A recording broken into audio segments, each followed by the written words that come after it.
আসসালামু আলাইকুম বন্ধুরা। আশা করি ইনশাআল্লাহ আপনারা অনেক ভালো আছেন। শুভ সকাল। আমি একটা ব্লগ ভিডিও বানাচ্ছি। আপনাদের একটা জিনিস দেখাবো। এই জিনিসটা দেখলে আপনাদের অনেক জ্ঞান আসবে। আমি আশা করি। দেখেন আমি আইছি বেড়াইতে। আপনাদের একটা জিনিস দেখাবো। আপনারা আমার ব্লগ ভিডিওটা পুরোপুরি দেখবেন।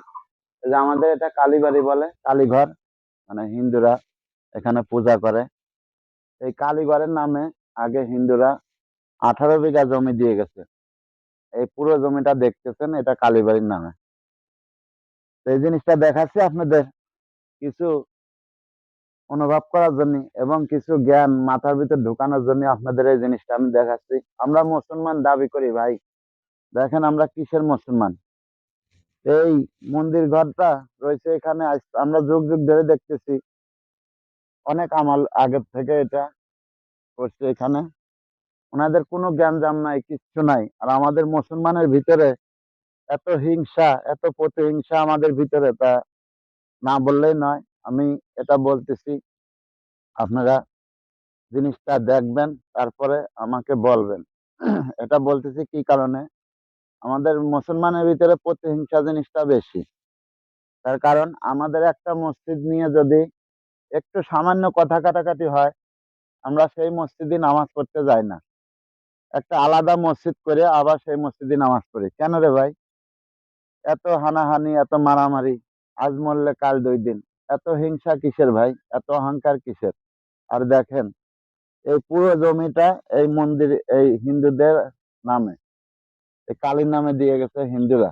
এই পুরো জমি, এই যে পুকুরটা দেখতেছেন, এই পুকুর ধরে আমি শীতের সময় বাড়িতে আছি, চাদর গায়ে রয়েছে আমার এবং লুঙ্গি পরা। আমি সাধারণ পরিবারের ছেলে, কৃষক পরিবারের ছেলে, ওই জন্য আমি লুঙ্গি পরে থাকি। এলাকায় বাড়িতে বেড়াইতে আসলে লুঙ্গি বেশিরভাগ পরি। দেখেন লুঙ্গিটা আমার অনেক ভালো লাগে।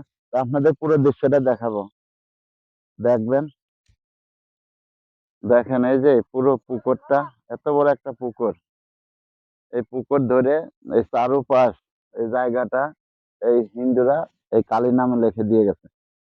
ওনাদের ভিতরে কোনো হিংসা ভেদাভেদ কিচ্ছু নাই। আর আমাদের মুসলমানের ভিতরে, আমরা যে মুসলমান দাবি করি, আমাদের ভিতরে ইমানটাই নষ্ট হয়ে গেছে। আমরা একটু জ্ঞানজাম হইলেই মসজিদে, সেই মসজিদে নামাজ পড়তে যাই না। অন্য একটা মসজিদ করি, মুসল্লি হয় না সেই মসজিদে। অন্য একটা মসজিদ করে আলাদাভাবে নামাজ পড়ি। কেন রে ভাই? এগুলা কিসের জন্য করি ভাই? আমাদের ইমানটা আমরা শক্ত করি। আমরা সব মুসলমান ভাই ভাই এক হই। মুসলমান ভাইরা শক্ত হই। মুসলমান ভাইরা সবাই একতাবদ্ধ কাজ করি। মসজিদ নিয়ে কার ভাই হিংসা করি? মসজিদ তো আল্লাহর ঘর। মসজিদ একটা আল্লাহর ঘর। মসজিদ নিয়ে কখনো হিংসা করা ঠিক না। এটা আমাদের ধর্মে নাই।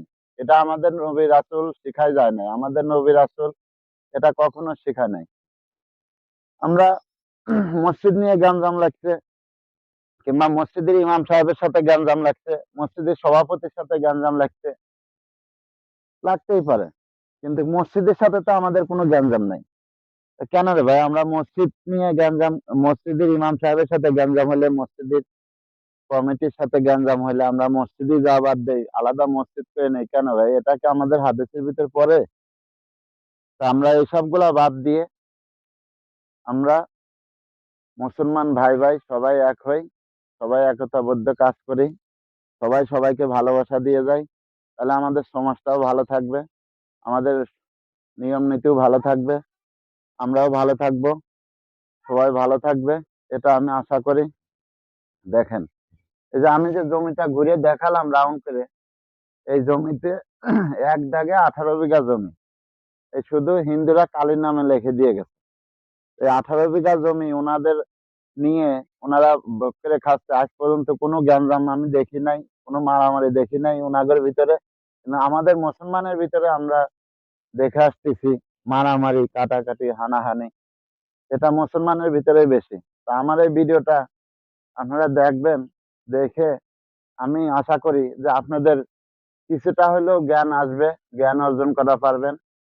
আমার ভিডিওটা কেমন হয়েছে সবাই বেশি বেশি করে লাইক কমেন্ট শেয়ার করবেন, একটু ভালোবাসা দেবেন। আপনাদের ভালোবাসা পাইলে আমি অনেক দূরে এগিয়ে যেতে পারবো। আপনাদের ভালোবাসা পাওয়ার জন্য আমি ভিডিওগুলো বানাই। গরিব পরিবারের ছেলে আমি ভাই, কৃষক পরিবারের ছেলে। আপনারা একটু ভালোবাসা দিলে আমি অনেক দূর এগিয়ে যেতে পারবো। সবাই ভালো থাকেন, সুস্থ থাকেন। সবার প্রতি আমার আন্তরিক ভালোবাসা এবং সালাম। আসসালামু আলাইকুম ওয়া রাহমাতুল্লাহি ওয়া বারাকাতুহু।